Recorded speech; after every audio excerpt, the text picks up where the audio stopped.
Bonjour à toutes et à tous. Nous allons faire la dernière vidéo du 8e CM sur géographie et population qui porte sur les migrations.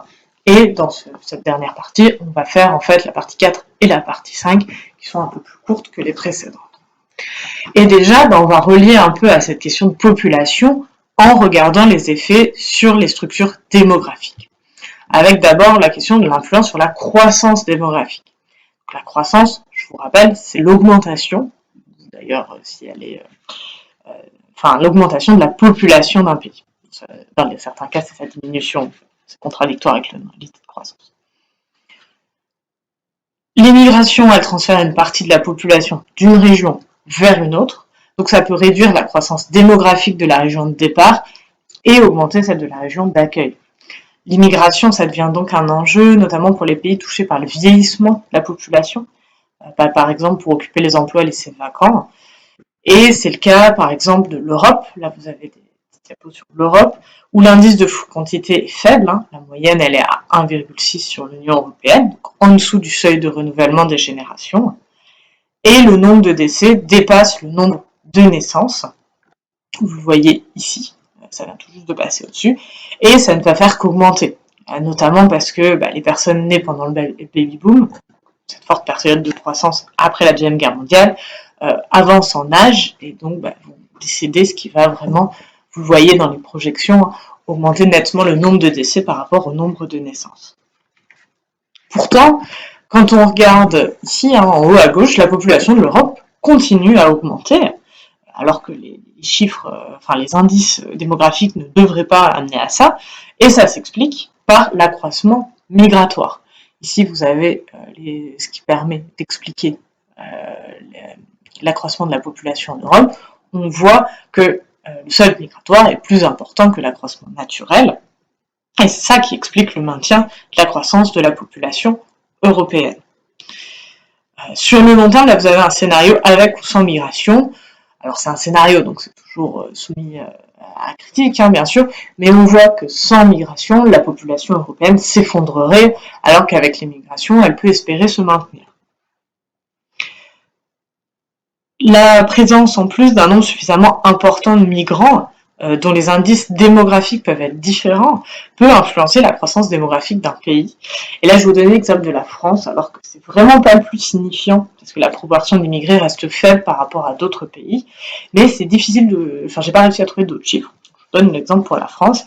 La fécondité des femmes immigrées est supérieure à celle des femmes nées en France. Pour les femmes immigrées, on est à 2,73 enfants par femme, et pour les femmes nées en France, on est à 1,9 enfants par femme. Donc ça, c'est les chiffres de 2014. Et cette différence, elle a pour conséquence d'augmenter de 0,1 le taux de fécondité français, lui permettant de passer donc de 1,9 enfants par femme à 2. Donc voilà, ça c'est sur des chiffres minimes pour la France, mais on voit que l'indice de fécondité d'une population peut faire varier un petit peu celui de l'ensemble de l'État dans lequel elle s'installe. On peut regarder aussi l'influence des migrations sur le sexe ratio.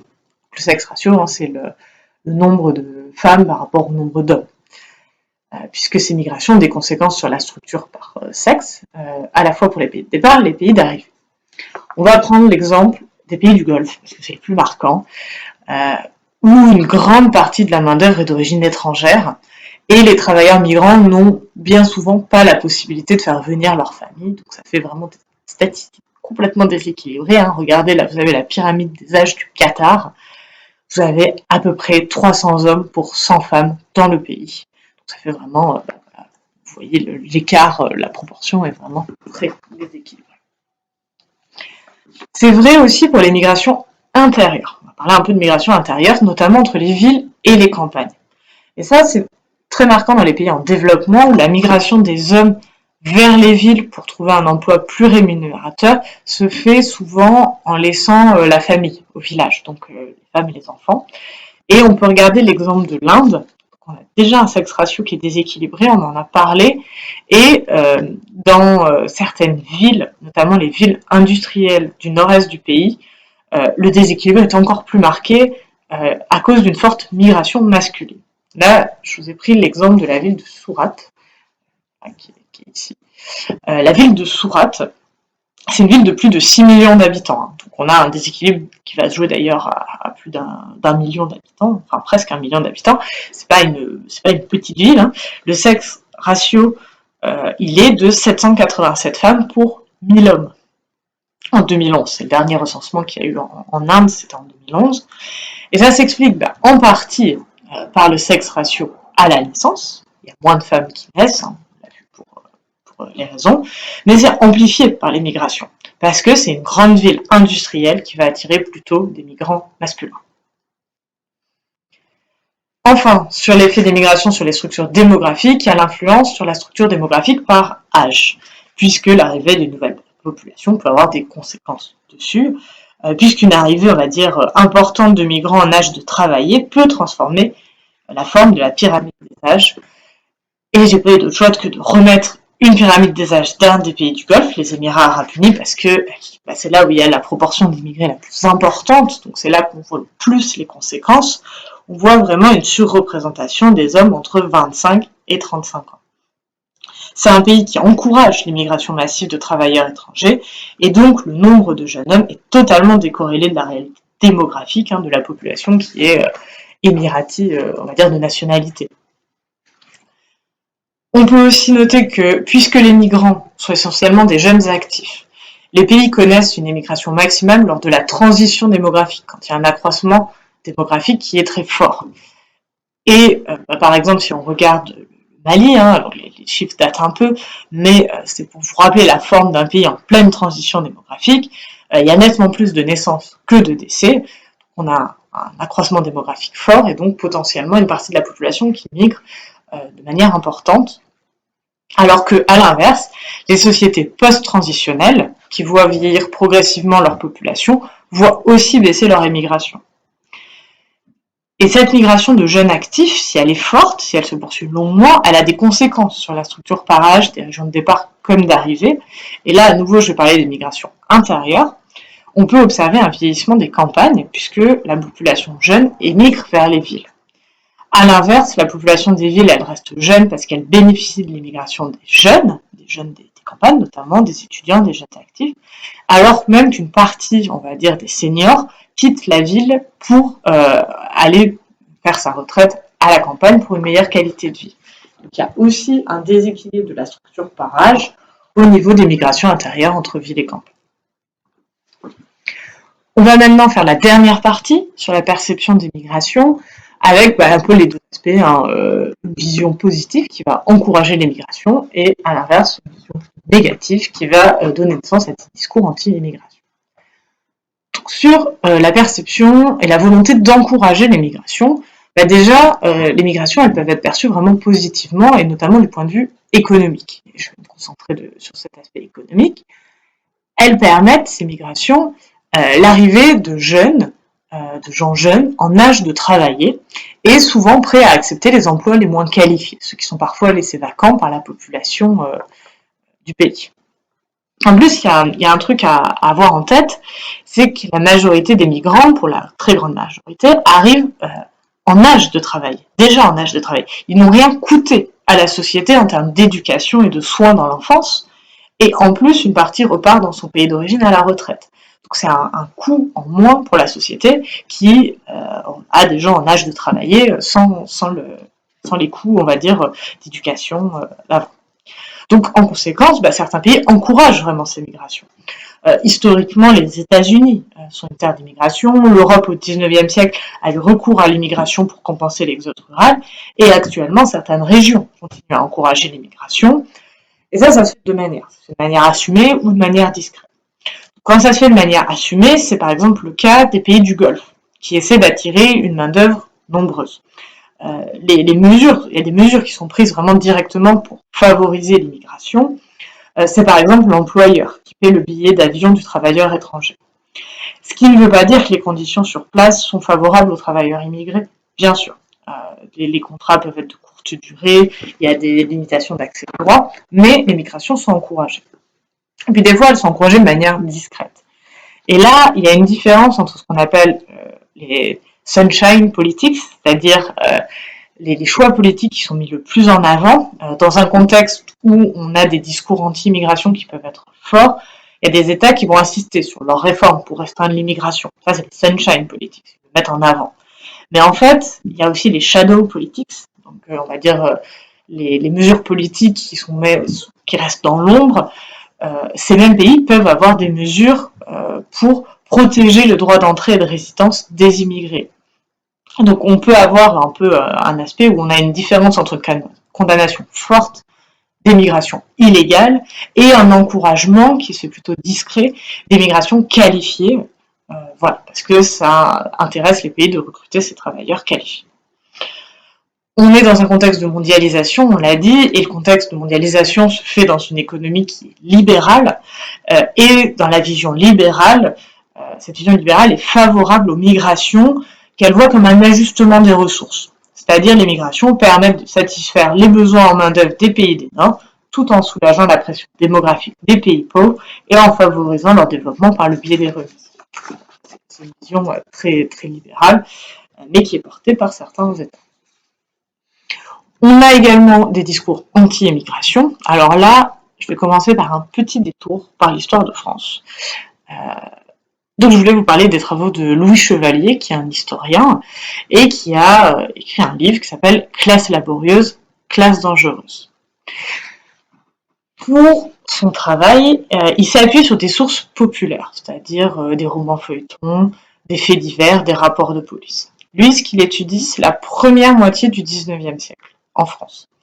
Et cet ouvrage s'intéresse au thème du crime à Paris, dans la ville de Paris. Et donc au XIXe siècle, il constate avec ses sources que les Parisiens, notamment les Parisiens éduqués, ont peur. Ils ont peur de l'invasion de ce qu'ils appellent les barbares, qui sont surgis des lointaines contrées de la Savoie, de la Bretagne, de l'Auvergne. Et donc dans le discours de ces Parisiens, ces migrants, pour eux, sont des prolétaires, ils sont inassimilables, ils amènent le crime avec eux. Il y a une critique forte du fait que Paris absorbe ces migrants qui viennent du reste de la France, et qui pour eux sont d'une espèce différente et qui amènent l'insécurité sans espoir qu'ils puissent s'intégrer. Alors voilà, j'espère que pour vous ça fait un peu écho, parce que tout comme ces migrations intérieures en France au XIXe siècle, les migrations internationales, elles soulèvent aussi des résistances multiples, qui se traduisent d'ailleurs concrètement par le durcissement des législations contre l'immigration, parce que effectivement ces menaces sont perçues par certains ces migrations sont perçues comme des menaces par certains. C'est un fait qui est conscient. Et là, je vais prendre juste l'exemple des États-Unis pour vous montrer, on va dire, comment ce discours anti-immigration se change et se renouvelle, sans qu'à aucun moment ça ait amené à une crise de l'ampleur de ce qui avait été prévu. Au XIXe siècle, on a vraiment une arrivée massive aux États-Unis d'immigrés européens, et notamment beaucoup d'Irlandais, chassés par la grande famille. C'est tout à fait flou, mais vous arrivez, je pense, à lire un petit peu les chiffres. Et donc, les États-Unis sont très hostiles, une partie de la population sont hostiles à ces migrants. Là, vous avez une caricature qui montre cette hostilité, avec le dépotoir et tout ça. L'opinion publique, elle est défavorable à l'arrivée des migrants, et notamment des migrants irlandais, et ceux qu'on appelle les nativistes s'opposent à leur intégration, et notamment pour des motifs religieux, parce que le peuplement états-unien, il est essentiellement protestant, alors que les Irlandais sont chrétiens. Donc, pour eux, impossible d'intégrer ces gens qui ont une religion différente. D'ailleurs, si vous voulez voir le film Gangs of New York, c'est assez intéressant. On voit bien l'hostilité à l'arrivée des migrants. Et finalement, cette immigration se fait. Et à partir de la fin du XIXe siècle et jusque dans les années 80, c'est la peur des migrants se déplace. Elle n'est plus du tout sur les Irlandais, mais la peur de ce qu'on appelle le péril jaune. Alors attention, c'est un terme qui est insultant, c'est-à-dire la peur d'une potentielle immigration massive des Chinois. Donc c'est une peur qu'on peut appeler irrationnelle, qui s'est avérée totalement fausse, qui a été en fait alimentée par la très forte croissance de la population chinoise, alors que les conditions de vie restaient précaires en Chine, notamment avec des famines. Et donc certains États-Uniens anticipaient une immigration massive de cette population chinoise. Vous avez par exemple des textes de Jack London, qui est un romancier à succès américain, qui illustre cette peur d'une potentielle invasion chinoise. Il a écrit Le Péril jaune en 1904, ou une nouvelle, vous avez la couverture ici, une invasion sans précédent, qui ferait l'idée que la Chine envahirait les États-Unis. Vous avez aussi ici la couverture d'un magazine de 1955. Donc voilà, concrètement, cette peur, elle a eu des conséquences. Elle s'est traduite par l'interdiction totale des migrations chinoises aux États-Unis en 1888, mais finalement, elle n'a jamais eu lieu. Et actuellement, le discours anti-immigration des États-Unis se concentre plutôt autour des migrations hispaniques d'Amérique, avec des discours qui craignent que le pays devienne majoritaire, avec des citations, une peur, une vision comme des gens qui arrivent comme des criminels. Vous avez ici une citation de l'ancien président Donald Trump. Quand le Mexique nous envoie ces gens, ils n'envoient pas les meilleurs éléments, ils envoient ceux qui posent problème, ils apportent avec eux la drogue, ils apportent le crime, ce sont des violeurs. Donc bien sûr, je ne me permettrai pas de commenter, mais c'est un peu désolant. Et cette perception négative des migrations, elle a des conséquences spatiales qui sont fortes, puisqu'il y a eu la volonté du même président Donald Trump de poursuivre la construction d'un mur entre le Mexique et les États-Unis, qui est une mesure avant tout symbolique pour marquer sa politique anti-immigration. Et donc voilà, ce qui est intéressant, j'ai trouvé, c'était de voir un peu cette évolution et cette succession des peurs des différentes nationalités, des différentes migrations. Donc voilà, il y a eu une peur de migration, qu'elles étaient réelles ou qu'elles étaient fantasmées. Cette peur que ces migrations allaient renverser la société d'accueil des États-Unis et qui s'est révélée infondée. Et je trouve que c'est intéressant de faire le parallèle d'ailleurs entre les arguments utilisés à l'époque avec la situation actuelle dans d'autres pays, notamment en Europe. Et je vais donc m'arrêter là-dessus pour cette semaine. Je vous souhaite une très bonne semaine. Prenez soin de vous, portez-vous bien, et puis bonne fin de journée.